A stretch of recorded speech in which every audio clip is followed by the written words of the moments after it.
And before we begin the conversation on FG's food palliatives, why don't we find out how some states are faring in that regard? Well, in response to the escalating food crisis affecting the country, the federal government has been consistent in providing food items to assist vulnerable populations, especially in Borno State. Pauline Kujevana conducted a retrospective analysis of previous distributions, obtaining insights from key figures involved in the process ahead of distribution of the 20 truckloads of rice recently received from the federal government. This initiative of palliative distribution by federal government is helping to alleviate hunger and provide support to those severely impacted by the insurgency and other vulnerable people in Borno State. The federal government has recently provided 20 truckloads of rice across all states of the federation, aimed at alleviating hunger caused by economic hardship. The number of the vulnerable is on a high because of the insecurity and the crisis that we've had for almost 14 years. And the state government also supported 16,000 women with wrappers and 10,000 naira cash. None of our distribution is not being supervised by His Excellency the Executive Governor. When we go for this distribution, this is the total quantity of the items that to be distributed, and so in that, so certain percentage or ratio will go to certain population. In the next few days, we are getting the state consignment under Professor Babagana Umar Zulum and commence immediate distribution. Meanwhile, Borno State government is committed to providing supplementary palliatives to booster the impact of federal government assistance and address any gap. In Maiduguri, Pauline Kujevana, NTA News. And from Cross River State, we had the state government has put necessary machinery in place to ensure effective monitoring and equitable distribution of palliatives sent by the federal government to the state. We also hear that key government officials stated this during the symbolic flag-off of federal government palliatives distribution to the vulnerable and members of the public in the state. Let's hear from Paul Abel. NTA News visited the warehouse where the food items are stored, and the DG State Emergency Agency revealed that thousands of metric tons of maize from federal government were converted to rice and beans to meet the need of the people, as well as the state government augmenting. There are people that need this food, and so we have set up already a task force that will be going down to check in all the groups to see how far they've gone in the sharing. This is the first phase of the distribution of the food palliatives to the leadership of various vulnerable groups to reach their members, and they include persons with disability, pensioners, traders, traditional rulers, women and youth associations, urban development sweepers, organized labor, students, security operatives, among others, across the 18 local government areas of the state, while awaiting the receipt of the second phase of the food palliatives. The distribution of palliatives to various vulnerable groups in the state will continue for the next 2 weeks. In Calabar, Paul Abel, NTA News. All right, let's bring in our guests, Mr. Kabiru Ibrahim, President, All Farmers Association of Nigeria. Thank you so much for joining us. Thank you for having me. Thank you. Our pleasure to have you on Weekend File. Let's hear your reaction first. How did you take the whole federal government's intervention on the food palliatives, especially at this critical time? Well, I think it is quite a welcome development because so many people across the country are really suffering. They are going through a lot of trouble being able to feed themselves and their children. So any effort is highly commendable. I believe that this should be augmented by all the states and local governments, especially coming at the backdrop of what the president did 2 Thursdays away, that he gave every state government 10 billion. So they should use some of that to also provide some of the needed items to augment what the federal government is doing. It's a very good step in the right direction. Okay, we already saw Akwa Ibom State taking a very proactive initiative, just like other state government. Akwa Ibom is doubling the 24,000 bags, making it 48,000. That is highly commendable. But this task of distribution to the targeted person behoves on the state government to ensure that the right people get this palliative.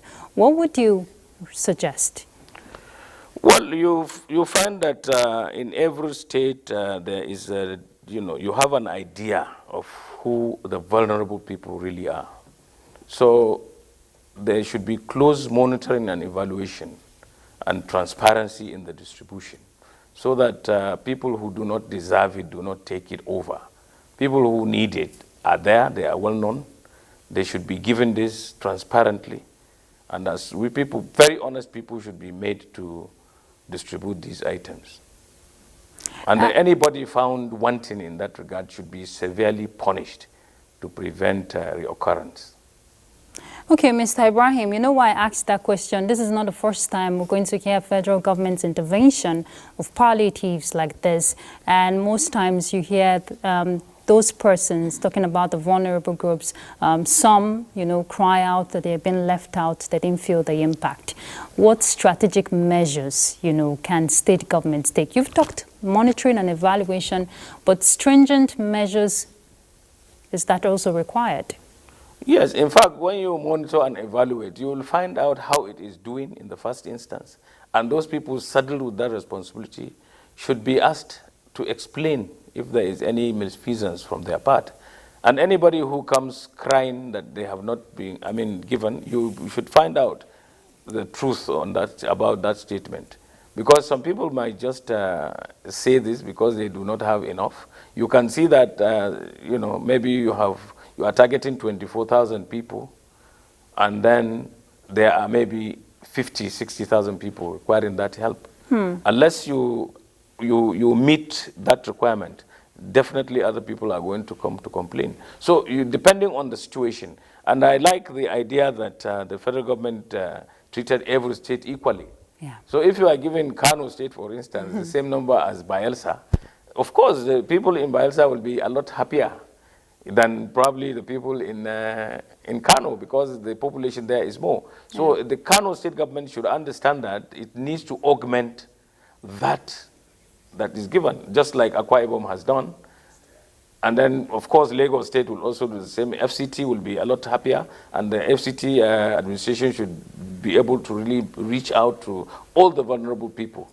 So this is what we must do. It's not as if this is a final thing that the federal government has given this. No, it behoves on all the state governments and local governments to come in together and see that they alleviate the sufferings of the people. And mind you, this is a very difficult situation, because if you go to the market buying, government buying will exacerbate inflation. So you need to do it carefully. You need to really find a way of doing it without causing turbulence in the whole market system. Indeed, and I like the fact you tilted it, to the state government also holding that responsibility to augment federal government's efforts. We were saying Borno state government, this has been a consistent trend there in the state. We've seen reports, and some other states are also picking up in that aspect. What would you advise, at the subnational, to show more efforts? Because the burden, of course, can be at the federal level alone. You see, what you should do is don't be quiet about what you are doing. Because by announcing that you are doing it, people will now not be deceived. You see, if the federal government had just kept quiet and sent these items, some state governments might even claim that this is from them.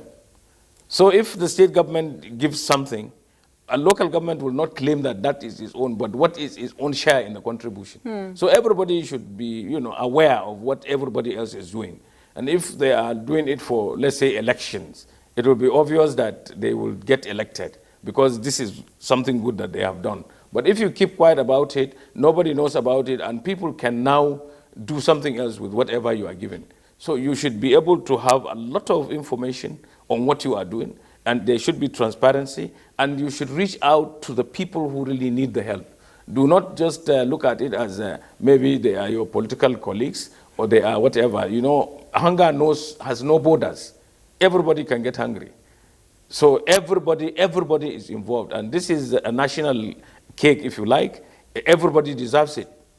So there is no question of I will give the people who like me and I will not give the people who don't like me. This is a national treasure that is being distributed and everybody has a right over it. Well, I like what you said. Anybody can get hungry, just like anybody can wake up and become a farmer, right? So we'll look at farmers' perspective to, helping federal government achieve its goal of food. All right, Mr. Kabiru Ibrahim, you just saw Enugu State's perspective there, but this food palliative could be termed a short-term intervention. For long-term, when we're talking food security, we've seen the federal government's intervention. We've seen provision of seedlings to farmers, fertilizer, distribution of fertilizer, and also grant to small-scale farmers. But at the state level, what is the Farmers Association getting, the kind of intervention and support? What are you getting from the states? Well, so many states, luckily, are now really waking up to their responsibilities. Even from here in Abuja, at the office of the Federal Minister of, the Minister of Agriculture and Food Security had been receiving many governors coming to pay homage and saying that they would really take up the issue of food security. And we have seen a lot of efforts on that. All these governments, state governments that you mentioned have been helping in the palliative are also known to have helped in helping the farmers with fertilizers and other inputs. So we see a really remarkable improvement on what used to happen. The state governors are now keen on this because you remember at the beginning of the year or late last year, in some states there were even protests because of the food price hike. So I think everybody is waking up, and we encourage all those that are not up yet to wake up, because governance will not be easy if the citizens are very hungry. You will not be able to govern them. People will be very irrational if they are very hungry, if they cannot afford any food. So the farmers are ready to work assiduously to produce the food that is required. But like Oliver Twist, we are asking for good seeds, access to credit, mechanization, access to science and technology, and security. Because in so many of the places, our farmers cannot seamlessly go to their farms because of insecurity. So a lot of work has to be done to tame or to stem insecurity in Nigeria. In fact, what I will suggest today is that we take all those so-called food baskets of some competencies, i.e., if you know a region, take Kaduna. Kaduna is the actually corn country in Nigeria, Kaduna State. So around Birningwari, for instance, where a lot of maize would be produced, but because of insecurity, people are not going. So the president should task the law enforcement officers, give them timeline, make sure that you secure this place and all the farmers are able to produce optimally. If you go to Katsina State also, there are areas where, like Nandume and all that, where you have a lot of corn coming out, but because of insecurity, people are not able to go to their farms. Put task force there. Also, make sure that the president should charge them. Look, after 4 weeks, come and tell me that everybody is happy there. And then the traditional rulers should also be involved. Come and tell me what is happening in your domain. That kind of approach might solve the problem somewhat, because we know all these areas where production is very high and people are not able to go seamlessly. So you ensure that people go and you get this, because the food security situation is very, very important. Okay, Mr. Ibrahim, and we must commend the federal government. Not too long, we had the approval by the president on 150 duty-free importation maize among brown husk rice, and also wheat is among that aspect. But on a final note, these trucks, talking about the 20 loads of rice, will continuously, some states have not received, some will receive in this coming week. What are you envisaging, beyond this? How do you think this will definitely impact vulnerable groups across the country? Well, you see, the situation is very dire now. That is why every effort is required. But certainly, yes, it's a stopgap. For sustainable food security, you need to be sure that you scale productivity in country. No country will just depend on, maybe importing or giving palliatives to be able to have sustainable food security. It's not possible. Yeah. In fact, why we support the idea of even importation is that it is for a given time, 150 days or 5 months, and the quantity is also mentioned, so that our farmers will also be encouraged to continue to produce, so that you have sustainable food security. But this happens even in the United States, that has been food secure for a long time.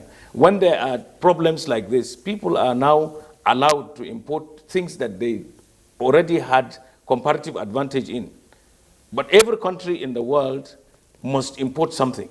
Whatever it is, they must import something. And this is why you have you call the world a global village. But what you have comparative advantage in, you scale up the productivity so that you become a net exporter of that.